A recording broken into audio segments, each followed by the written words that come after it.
Seigneur, nous savons que tu aimes sans mesure, toi qui n'as pas refusé ton propre Fils, mais qui l'as livré pour sauver tous les hommes. Aujourd'hui encore, montre-nous ton amour. Nous voulons suivre le Christ qui marche librement vers sa mort. Soutiens-nous comme tu l'as soutenu et sanctifie-nous dans le mystère de sa Pâque, lui qui règne pour les siècles des siècles. Amen.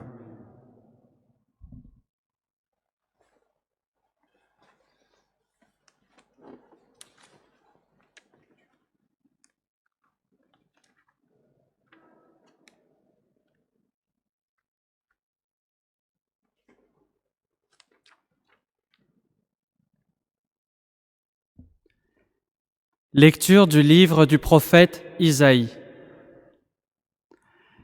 Mon serviteur réussira, dit le Seigneur. Il montera, il s'élèvera, il sera exalté. La multitude avait été consternée en le voyant, car il était si défiguré qu'il ne ressemblait plus à un homme.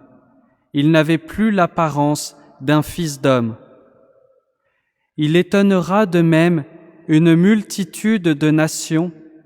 Devant lui, les rois restent bouche bée, car ils verront ce que, jamais, on ne leur avait dit. Ils découvriront ce dont ils n'avaient jamais entendu parler. Qui aurait cru ce que nous avons entendu? Le bras puissant du Seigneur, à qui s'est-il révélé?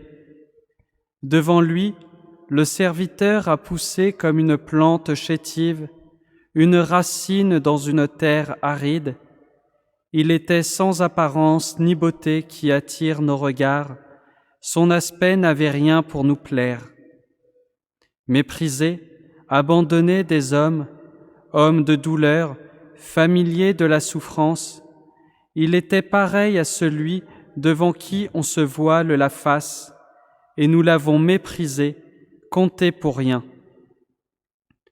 En fait, c'étaient nos souffrances qu'il portait, nos douleurs dont il était chargé. Et nous pensions qu'il était frappé, meurtri par Dieu, humilié. Or, c'est à cause de nos révoltes qu'il a été transpercé, à cause de nos fautes qu'il a été broyé.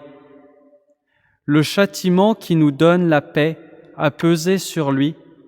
Par ses blessures, nous sommes guéris. Nous étions tous errants comme des brebis, chacun suivait son propre chemin, mais le Seigneur a fait retomber sur lui nos fautes à nous tous. Maltraité, il s'humilie, il n'ouvre pas la bouche, comme un agneau conduit à l'abattoir, comme une brebis muette devant les tondeurs, il n'ouvre pas la bouche. Arrêté, puis jugé, il a été supprimé. Qui donc s'est inquiété de son sort? Il a été retranché de la terre des vivants, frappé à mort pour les révoltes de son peuple. On a placé sa tombe avec les méchants, son tombeau avec les riches, et pourtant, il n'avait pas commis de violence. On ne trouvait pas de tromperie dans sa bouche. Broyé par la souffrance, il a plu au Seigneur. S'il remet sa vie en sacrifice de réparation, il verra une descendance, il prolongera ses jours. Par lui, ce qui plaît au Seigneur réussira. Par suite de ses tourments, il verra la lumière, la connaissance le comblera.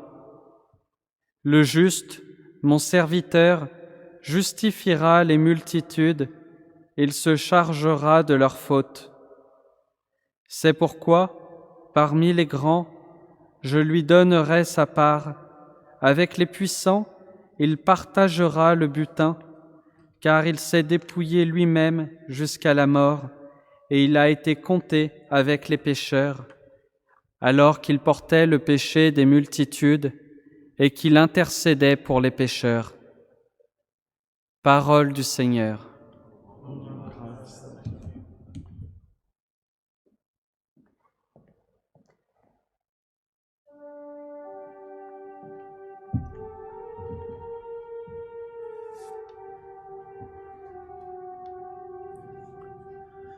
Ô Père, en tes mains, je remets mon esprit. Ô Père, en tes mains, je remets mon esprit.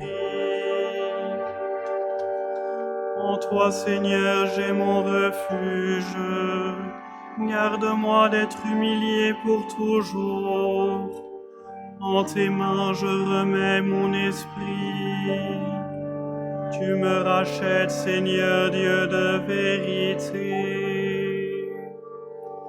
Ô Père, en tes mains, je remets mon esprit. Je suis la risée de mes adversaires et même de mes voisins. Je fais peur à mes ennemis.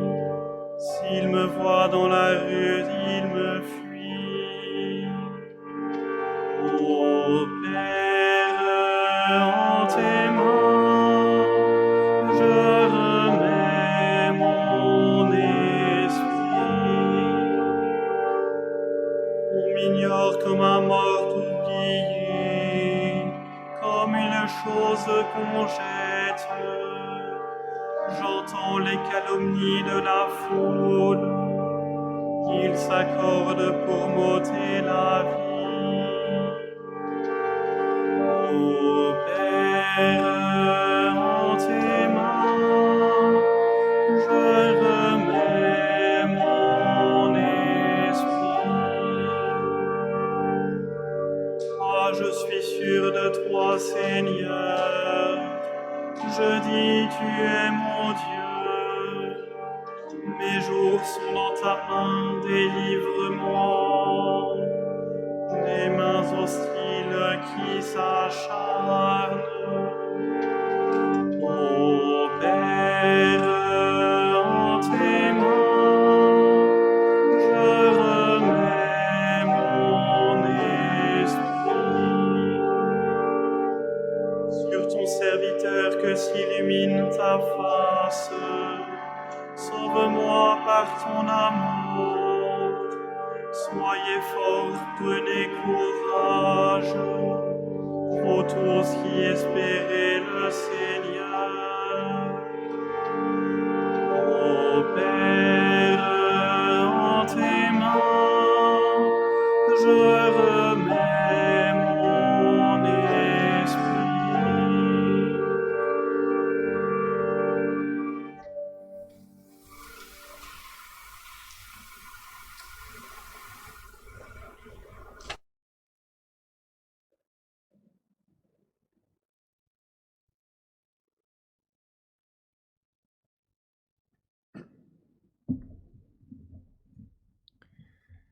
Lecture de la lettre aux Hébreux. Frères en Jésus, le Fils de Dieu, nous avons le grand prêtre par excellence, celui qui a traversé les cieux. Tenons donc ferme l'affirmation de notre foi. En effet, nous n'avons pas un grand prêtre incapable de compatir à nos faiblesses, mais un grand prêtre éprouvé en toutes choses, à notre ressemblance, excepté le péché. Avançons-nous donc avec assurance vers le trône de la grâce pour obtenir miséricorde et recevoir, en temps voulu, la grâce de son secours. Le Christ, pendant les jours de sa vie dans la chair, offrit, avec un grand cri et dans les larmes, des prières et des supplications à Dieu qui pouvait le sauver de la mort, et il fut exaucé en raison de son grand respect. bien qu'il soit le Fils. Il a pris par ses souffrances l'obéissance et conduit à sa perfection. Il est devenu pour tous ceux qui lui obéissent la cause du salut éternel. Parole du Seigneur.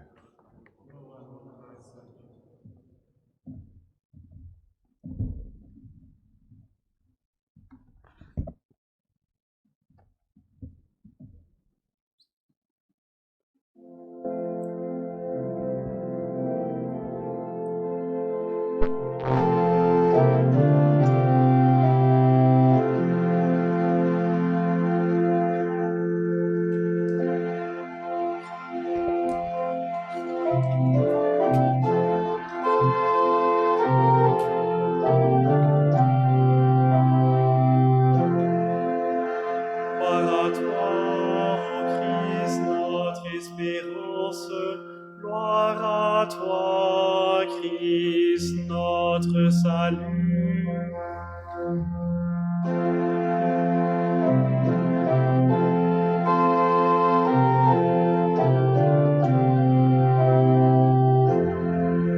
Gloire à toi, ô Christ, notre espérance. Gloire à toi, Christ, notre salut. Pour nous, le Christ est devenu obéissant jusqu'à la mort, et la mort de la croix.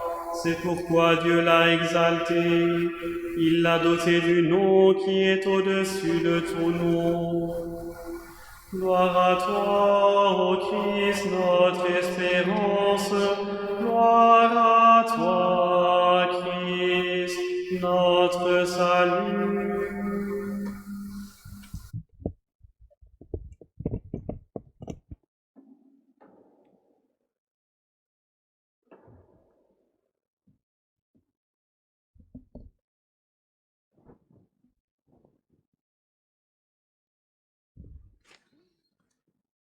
Passion de notre Seigneur Jésus-Christ selon saint Jean. Après le repas, Jésus sortit avec ses disciples et traversa le torrent du Cédron. Il y avait là un jardin dans lequel il entra avec les disciples. Judas qui le livrait connaissait l'endroit lui aussi, car Jésus y avait souvent réuni ses disciples. Judas prit donc avec lui un détachement de soldats et des gardes envoyés par les chefs des prêtres et les pharisiens. Ils avaient des lanternes, des torches et des armes. Alors Jésus, sachant tout ce qui allait lui arriver, s'avança et leur dit: Qui cherchez-vous? Ils lui répondirent: Jésus, Jésus, Jésus, le Nazaréen. Il leur dit: C'est moi. Judas qui le livrait était au milieu d'eux. Quand Jésus leur répondit: C'est moi, ils reculèrent et ils tombèrent par terre. Il leur demanda de nouveau. Qui cherchez-vous? Ils dirent: Jésus, Jésus, Jésus, le Nazaréen. Jésus répondit: Je vous l'ai dit, c'est moi. Si c'est bien moi que vous cherchez, cela laissez-les partir. Ainsi s'accomplissait la parole qu'il avait dite: Je n'ai perdu aucun de ceux que tu m'as donnés. Alors Simon-Pierre, qui avait une épée, la tira du fourreau.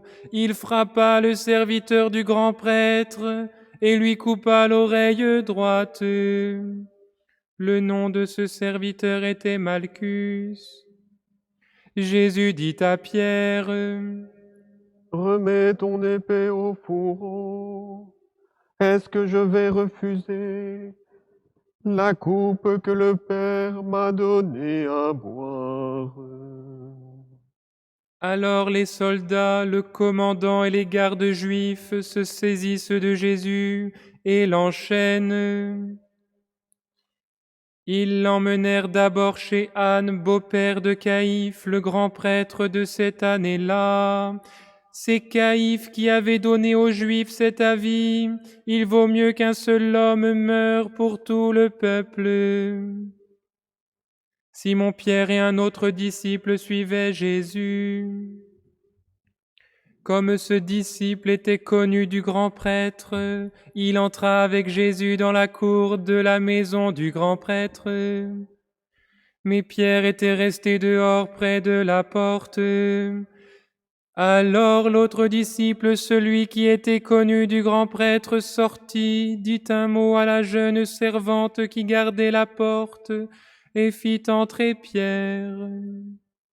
La servante dit alors à Pierre: N'es-tu pas toi aussi un disciple de cet homme-là? Il répondit: Non, je n'en suis pas. Les serviteurs et les gardes étaient là. Comme il faisait froid, ils avaient allumé un feu pour se réchauffer. Pierre était avec eux et se chauffait lui aussi. Or le grand prêtre questionnait Jésus sur ses disciples et sur sa doctrine. Jésus lui répondit: J'ai parlé au monde ouvertement. J'ai toujours enseigné dans les synagogues et dans le temple, là où tous les Juifs se réunissaient. Et je n'ai jamais parlé en cachette. Pourquoi me questionnes-tu? Ce que j'ai dit, demande-le à ceux qui sont venus m'entendre. Eux savent ce que j'ai dit. À cette réponse, un des gardes qui était à côté de Jésus lui donna une gifle en disant: C'est ainsi que tu réponds au grand prêtre. Jésus lui répliqua: Si j'ai mal parlé, montre ce que j'ai dit de mal. Mais si j'ai bien parlé, pourquoi me frappes-tu? Anne l'envoya toujours enchaîné au grand prêtre Caïphe. Simon-Pierre était donc en train de se chauffer. On lui dit: N'es-tu pas un de ses disciples toi aussi? Il répondit: Non, je n'en suis pas. Un des serviteurs du grand prêtre, parent de celui à qui Pierre avait coupé l'oreille, insista: Est-ce que je ne t'ai pas vu moi-même avec lui? Encore une fois, Pierre nia. À l'instant, un coq chanta. Alors on emmène Jésus de chez Caïphe au palais du gouverneur. C'était le matin. Les Juifs n'entrèrent pas eux-mêmes dans le palais, car ils voulaient éviter une souillure qui les aurait empêchés de manger l'agneau pascal. Pilate vint au dehors pour leur parler. Quelle accusation portez-vous contre cet homme? Ils lui répondirent: S'il ne s'agissait pas d'un malfaiteur, s'il ne s'agissait pas d'un malfaiteur, nous ne te l'aurions pas livré.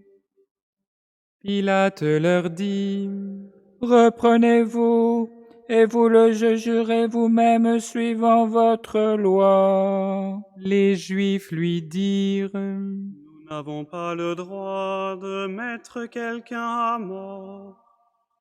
Ainsi s'accomplissait la parole que Jésus avait dite pour signifier de quel genre de mort il allait mourir. Alors Pilate rentra dans son palais, appela Jésus et lui dit : « Es-tu le roi des Juifs ? » Jésus lui demanda : « Dis-tu cela de toi-même, ou bien parce que d'autres te l'ont dit? » Pilate répondit : « Est-ce que je suis juif, moi ? Ta nation et les chefs des prêtres t'ont livré à moi. Qu'as-tu donc fait ? » Jésus déclara : « Ma royauté ne vient pas de ce monde. Si ma royauté venait de ce monde, j'aurais des gardes qui se seraient battus pour que je ne sois pas livré aux Juifs. Non, ma royauté ne vient pas d'ici. » Pilate lui dit : « Alors tu es roi. » Jésus lui répondit : « C'est toi qui dis que je suis roi. Je suis né, je suis venu dans le monde pour ceci, rendre témoignage à la vérité. Tout homme qui appartient à la vérité, écoute ma voix. » Pilate lui dit : « Qu'est-ce que la vérité ? » Après cela, il sortit de nouveau pour aller vers les Juifs et leur dit : « Moi, je ne trouve en lui aucun motif de condamnation. Mais c'est la coutume chez vous que je relâche quelqu'un pour la Pâque. Voulez-vous que je vous relâche le roi des Juifs ? » Mais ils se mirent à crier : « Non pas lui, non pas lui, non pas lui, mais Barabbas. » Ce Barabbas était un bandit. Alors Pilate ordonna d'amener Jésus pour le flageller. Les soldats tressèrent une couronne avec des épines et la lui mirent sur la tête. Puis ils le revêtirent d'un manteau de pourpre. Ils s'avançaient vers lui et ils disaient : « Honneur, honneur, honneur à toi, ô roi des Juifs. » Et ils le giflaient. Pilate sortit de nouveau pour dire aux Juifs : « Voyez, je vous l'amène dehors pour que vous sachiez que je ne trouve en lui aucun motif de condamnation. » Alors Jésus sortit portant la couronne d'épines et le manteau de pourpre. Et Pilate leur dit : « Voici l'homme. » Quand ils le virent, les chefs des prêtres et les gardes se mirent à crier : « Crucifie, crucifie, crucifie-le, crucifie-le. » Pilate leur dit : « Reprenez-le et crucifiez-le vous-même. Moi, je ne trouve en lui aucun motif de condamnation. » Les Juifs lui répondirent : « Nous avons une loi, et suivant la loi, il doit mourir, parce qu'il s'est prétendu le roi des dieux. » Quand Pilate entendit ces paroles, il redoubla de crainte. Il rentra dans son palais et dit à Jésus : « D'où es-tu ? » Jésus ne lui fit aucune réponse. Pilate lui dit alors : « Tu refuses de me parler à moi. Ne sais-tu pas que j'ai le pouvoir de te relâcher et de te crucifier ? » Jésus répondit : Tu n'aurais aucun pouvoir sur moi si tu ne l'avais reçu d'en haut. Ainsi celui qui m'a livré à toi est chargé d'un péché plus grave. Dès lors, Pilate cherchait à le relâcher. Mais les Juifs se mirent à crier. Si tu le relâches, tu n'es pas un ami de César. Quiconque se fait roi s'oppose à César. Entendant ces paroles, Pilate amena Jésus au dehors. Il le fit asseoir sur une estrade à l'endroit qu'on appelle le dallage en hébreu Gabata. C'était un vendredi, la veille de la Pâque vers midi. Pilate dit aux Juifs, « Voici votre roi. » Alors ils crièrent, « À mort, crucifie-le, crucifie-le. » Pilate leur dit, « Vais-je crucifier votre roi ?» Les chefs des prêtres répondirent, « Nous n'avons pas d'autre roi que César. » Alors il leur livra Jésus pour qu'il soit crucifié, et ils se saisirent de lui. Jésus, portant lui-même sa croix, sortit en direction du lieu dit en hébreu Golgotha, nom qui se traduit calvaire, c'est-à-dire crâne. Là, ils le crucifièrent, et avec lui 2 autres, un de chaque côté, et Jésus au milieu. Pilate avait rédigé un écriteau qu'il fit placer sur la croix avec cette inscription, « Jésus le Nazaréen, roi des Juifs ». Comme on avait crucifié Jésus dans un endroit proche de la ville, beaucoup de Juifs lirent cet écriteau qui était libellé en hébreu, en latin et en grec.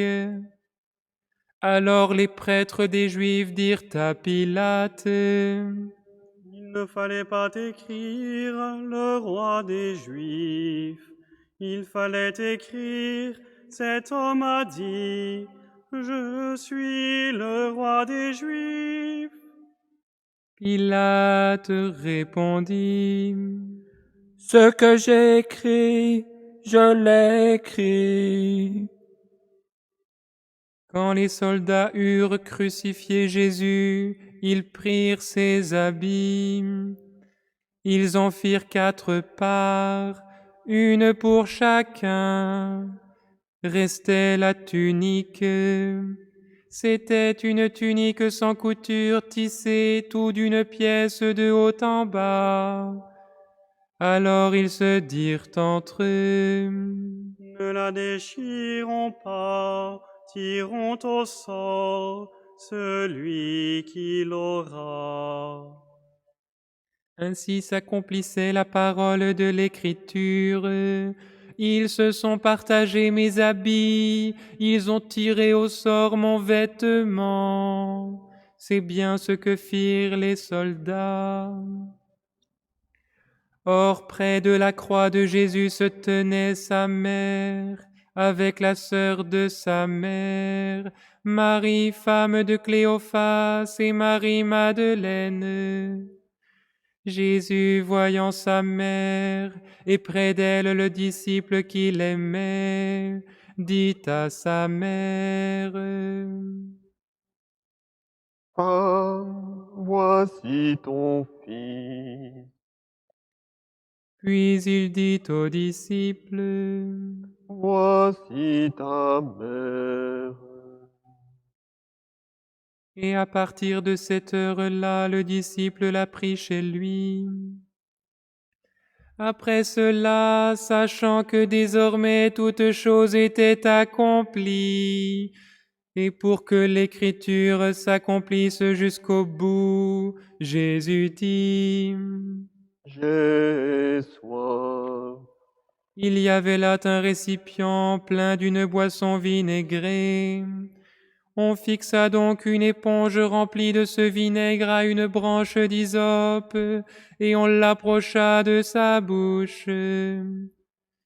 Quand il eut pris le vinaigre, Jésus dit: Tout est accompli.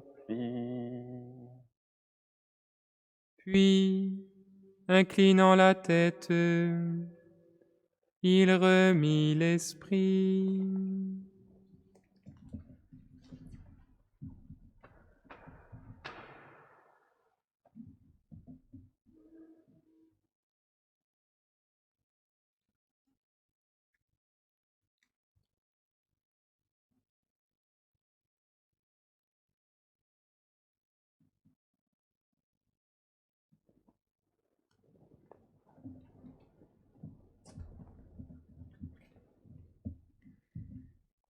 Comme c'était le vendredi, il ne fallait pas laisser des corps en croix durant le sabbat, d'autant que plus que ce sabbat était le grand jour de la Pâque. Aussi les Juifs demandèrent à Pilate qu'on enlève les corps après leur avoir brisé les jambes. Des soldats allèrent donc briser les jambes du premier, puis du deuxième des condamnés que l'on avait crucifiés avec Jésus. Quand ils arrivèrent à celui-ci, voyant qu'il était déjà mort, ils ne lui brisèrent pas les jambes. Mais un des soldats avec sa lance lui perça le côté, et aussitôt il en sortit du sang et de l'eau. Celui qui a vu rend témoignage, afin que vous croyiez vous aussi. Son témoignage est véridique, et le Seigneur sait qu'il dit vrai. Tout cela est arrivé afin que cette parole de l'Écriture s'accomplisse. Aucun de ces os ne sera brisé. Et un autre passage dit encore: ils lèveront les yeux vers celui qu'ils ont transpercé.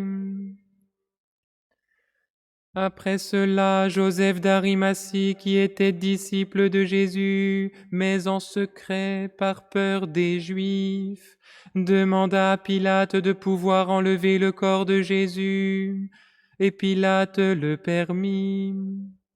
Joseph vint donc enlever le corps de Jésus. Nicodème, celui qui la première fois était venu trouver Jésus pendant la nuit, vint lui aussi.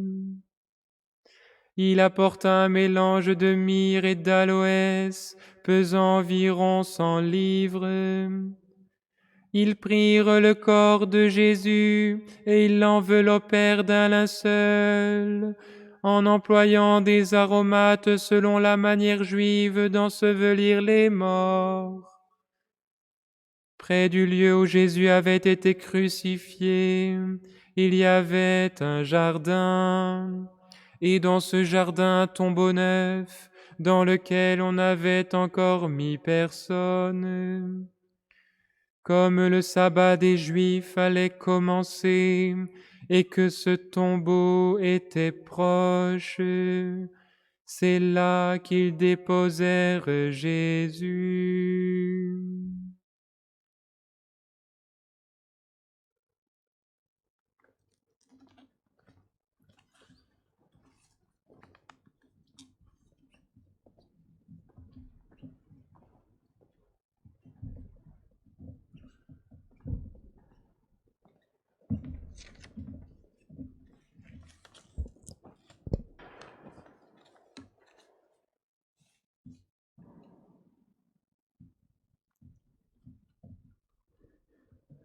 Un jour, Jésus disait à ses disciples: « Le plus grand amour, c'est de donner sa vie pour ceux qu'on aime. » Ces paroles, il les a réalisées le vendredi saint, le jour de sa mort, dont nous faisons mémoire aujourd'hui. Elles nous ouvrent à la vie de Dieu. Il fallait bien que le Christ, qui a partagé notre condition d'homme en toutes choses excepté le péché, passa par la mort pour que nous obtenions la vie. Frères et sœurs, la croix, en ce vendredi saint, occupe une place particulière dans la liturgie de ce jour et nous sommes appelés à la fixer, l'adorer et la vénérer. Oui, la croix en Jésus et avec Jésus n'est plus objet de honte, de rejet et d'humiliation, mais objet et signe de victoire, de salut et de relèvement. C'est sur la croix, sur sa croix, que Jésus a scellé l'alliance éternelle entre Dieu son Père et nous, ses frères. C'est sur la croix, sur sa croix, que Jésus a inauguré le trône de gloire de son royaume. Alors, mes frères et sœurs, tout en gardant les yeux fixés sur la croix du Christ, vivons ce temps et cet instant comme étant un temps de victoire. Victoire de la vie sur la mort. Victoire de l'amour sur la haine. Victoire de l'espoir sur le désespoir. Victoire du pardon sur l'offense. Victoire de l'humilité sur l'humiliation. Faisons silence. Faisons silence en nous et autour de nous en pensant à ces paroles de Jésus. Comme Moïse éleva le serpent dans le désert, ainsi faut-il que soit élevé le Fils de l'homme, afin que quiconque croit ait par lui la vie éternelle.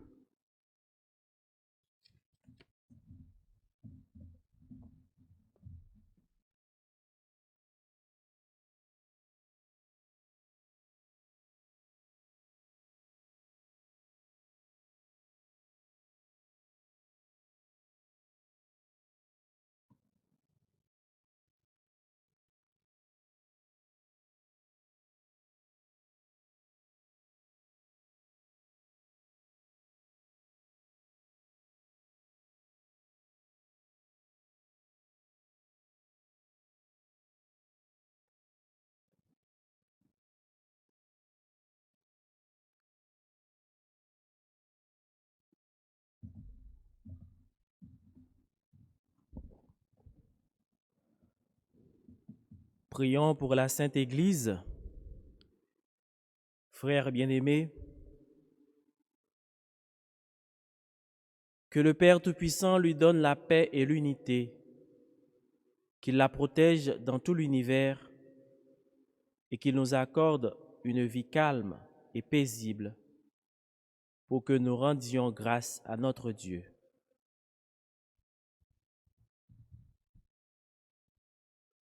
Dieu éternel et tout-puissant, dans le Christ tu as révélé ta gloire à tous les peuples. Protège l'œuvre de ton amour, afin que ton Église répandue par tout l'univers demeure inébranlable dans la foi pour proclamer ton nom. Par Jésus le Christ, notre Seigneur. Amen. Prions pour le Saint-Père le Pape François, élevé par Dieu notre Seigneur à l'ordre épiscopal, qu'il le garde saint et sauf à son Église pour gouverner le peuple de Dieu.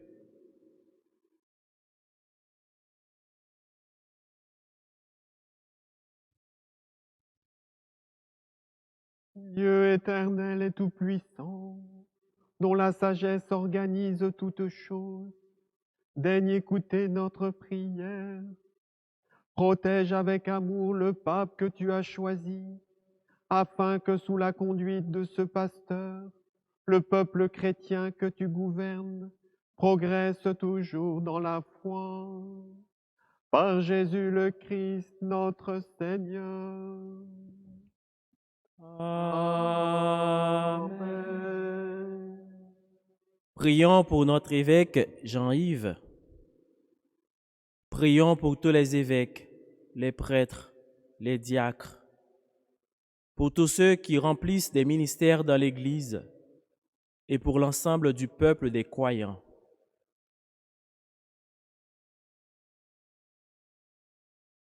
Dieu éternel et tout-puissant, dont l'Esprit sanctifie et gouverne le corps entier de l'Église, exauce les prières que nous t'adressons pour tous les ordres de fidèles qui la composent, que chacun d'eux, par le don de ta grâce, te serve avec fidélité.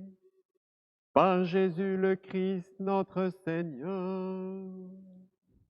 Amen. Prions pour les catéchumènes.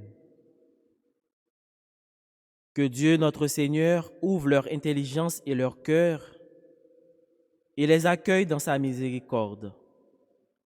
Après avoir reçu le pardon de tous leurs péchés par le bain de la naissance nouvelle, qu'ils soient incorporés à notre Seigneur Jésus-Christ. Dieu éternel et tout-puissant, toi qui assures toujours la fécondité de ton Église, augmente en nos catéchumènes l'intelligence et la foi, qu'ils renaissent à la source du baptême et prennent place parmi tes enfants d'adoption. Par Jésus le Christ notre Seigneur. Amen. Prions pour tous nos frères qui croient en Jésus-Christ et s'efforcent de conformer leur vie à la vérité. Demandons au Seigneur notre Dieu de les rassembler et de les guider dans l'unité de son Église. Dieu éternel et tout-puissant, toi qui rassembles ce qui est dispersé et qui fais l'unité de ce que tu rassembles, regarde avec amour l'Église de ton Fils. Nous te prions d'unir dans la totalité de la foi et par le lien de la charité tous les hommes qu'un seul baptême a consacrés.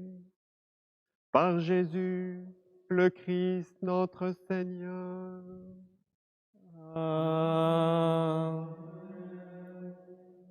Prions pour les Juifs à qui Dieu a parlé en premier, qu'ils progressent dans l'amour de son nom et la fidélité à son alliance.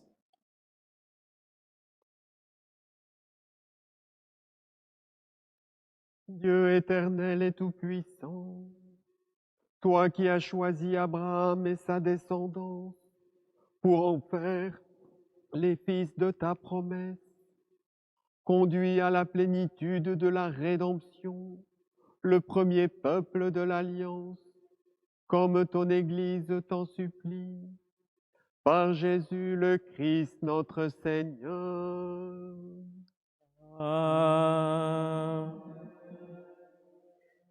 Prions pour tous ceux qui ne croient pas en Jésus-Christ.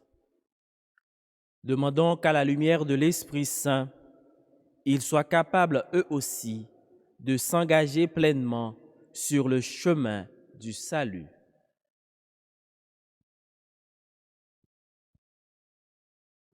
Dieu éternel et tout-puissant, donne à ceux qui ne croient pas au Christ d'aller sous ton regard avec un cœur sincère, afin de parvenir à la connaissance de la vérité.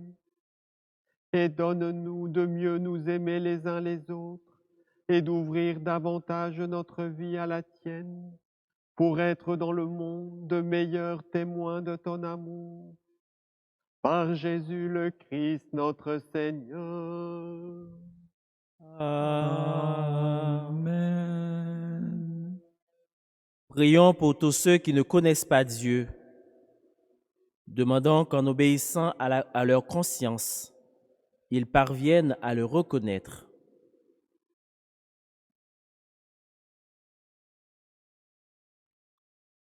Dieu éternel et tout-puissant, toi qui as créé les hommes pour qu'ils te cherchent de tout leur cœur et que leur cœur s'apaise en te trouvant, fais qu'au milieu des difficultés de ce monde, tous puissent discerner les signes de ta bonté et rencontrer des témoins de ton amour, qu'ils aient le bonheur de te reconnaître, toi le seul vrai Dieu et le Père de tous les hommes.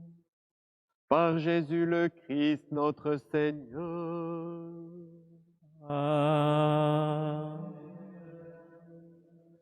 Prions pour les chefs d'État et tous les responsables des affaires publiques. Que le Seigneur notre Dieu dirige leur esprit et leur cœur selon sa volonté pour la paix et la liberté de tous. Dieu éternel et tout-puissant, toi qui tiens en ta main le cœur des hommes et garantis les droits des peuples, viens en aide à ceux qui exercent le pouvoir, que partout sur la terre s'affermissent avec ta grâce la sécurité et la paix, la prospérité des nations et la liberté religieuse. Par Jésus le Christ notre Seigneur. Amen. Prions pour tous ceux qui souffrent des conséquences de la pandémie actuelle. Que Dieu notre Père accorde la santé aux malades, la force au personnel soignant, le réconfort aux familles et le salut à toutes les personnes qui ont trouvé la mort.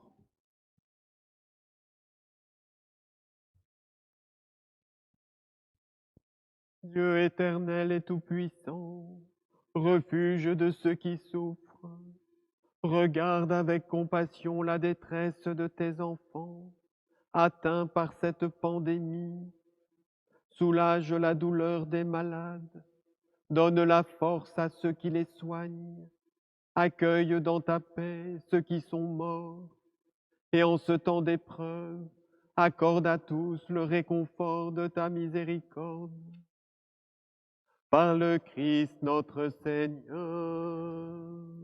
Amen.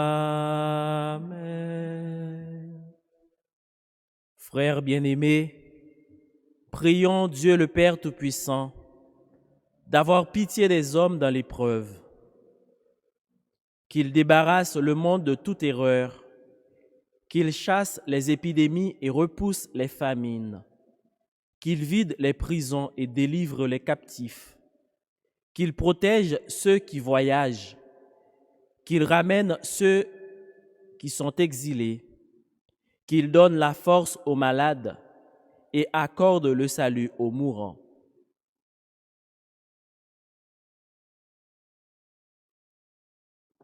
Dieu éternel et tout-puissant, consolation des affligés, force de ceux qui peinent, entends les prières des hommes qui t'appellent, quelle que soit leur souffrance, qu'ils aient la joie de trouver dans leur détresse le secours de ta miséricorde. Par Jésus, le Christ notre Seigneur. Amen.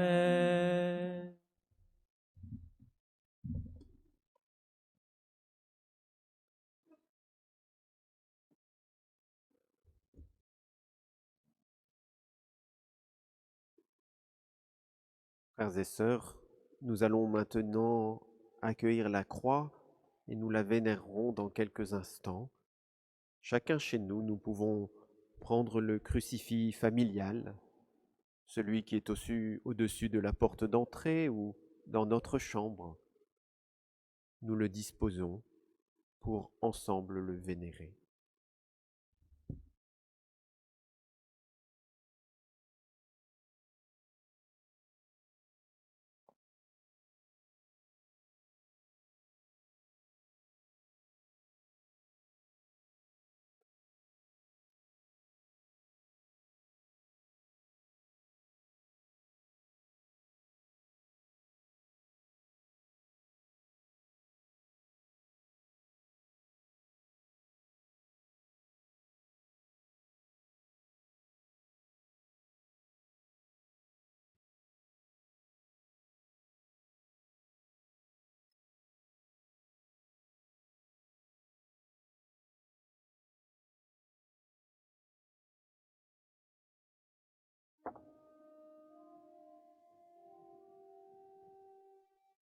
Voici le bois de la croix qui a porté le salut du monde. Venez,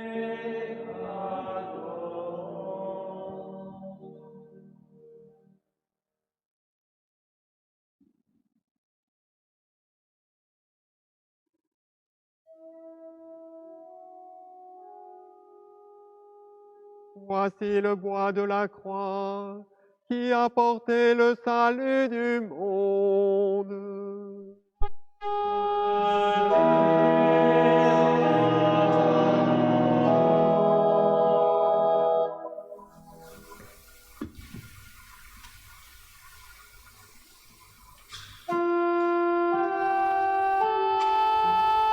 Voici le bois de la croix qui a porté le salut du monde.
qui, demain soir, à 21h, la grande célébration de la Vigie.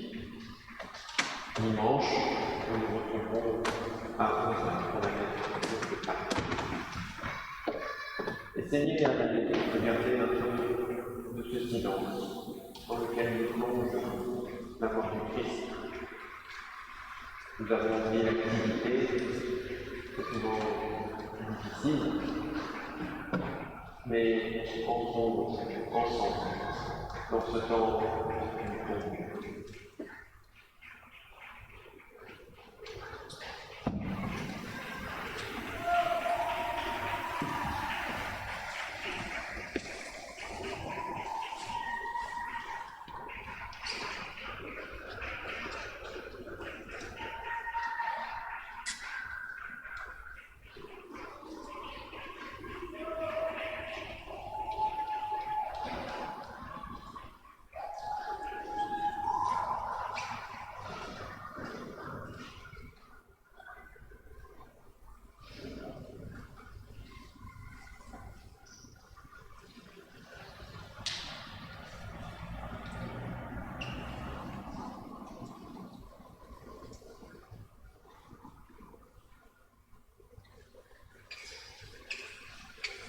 Comme nous l'avons appris du Sauveur, d'un même cœur, nous osons.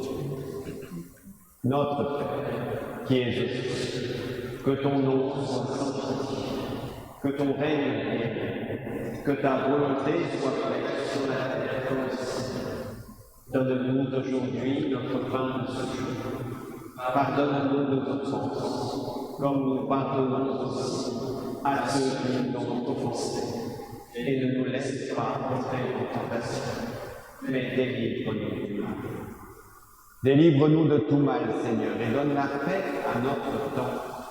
Par ta miséricorde, libère-nous du péché. Rassure-nous devant les épreuves. En cette vie, nous espérons le bonheur que tu promets et l'avènement de Jésus-Christ, notre Seigneur, Sauveur.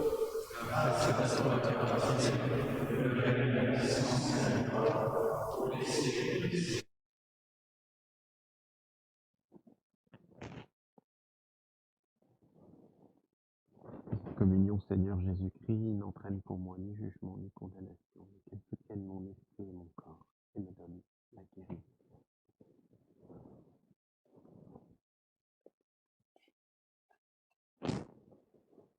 Heureux les invités au repas du Seigneur.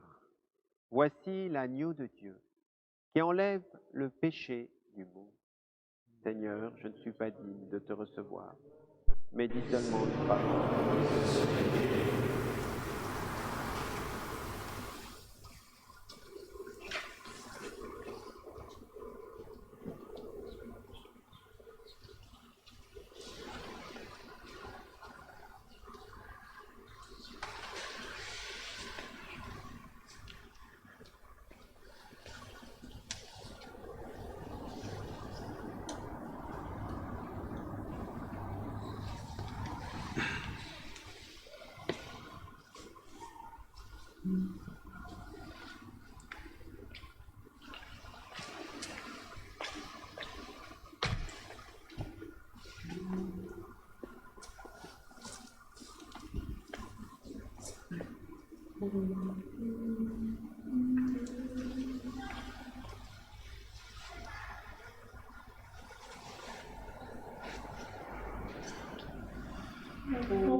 Fais-nous goûter la joie du ciel.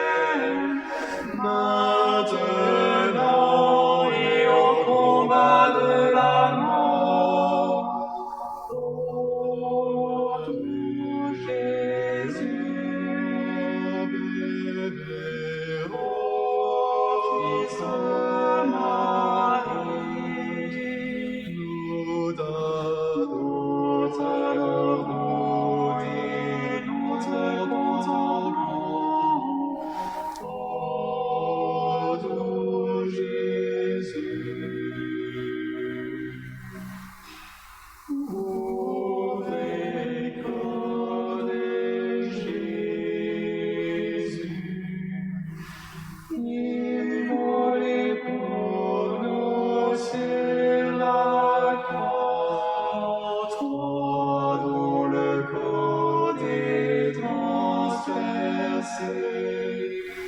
laissa jaillir le sang et l'eau. Notre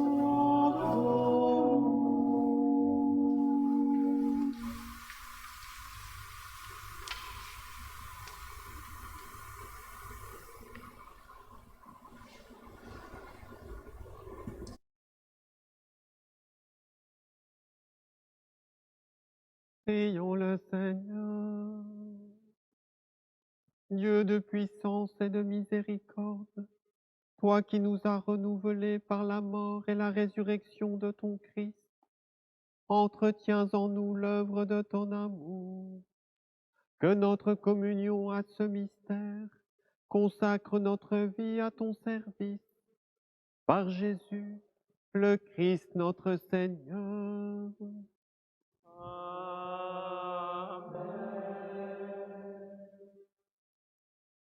Que ta bénédiction, Seigneur, descende en abondance sur ton peuple qui a célébré la mort de ton Fils.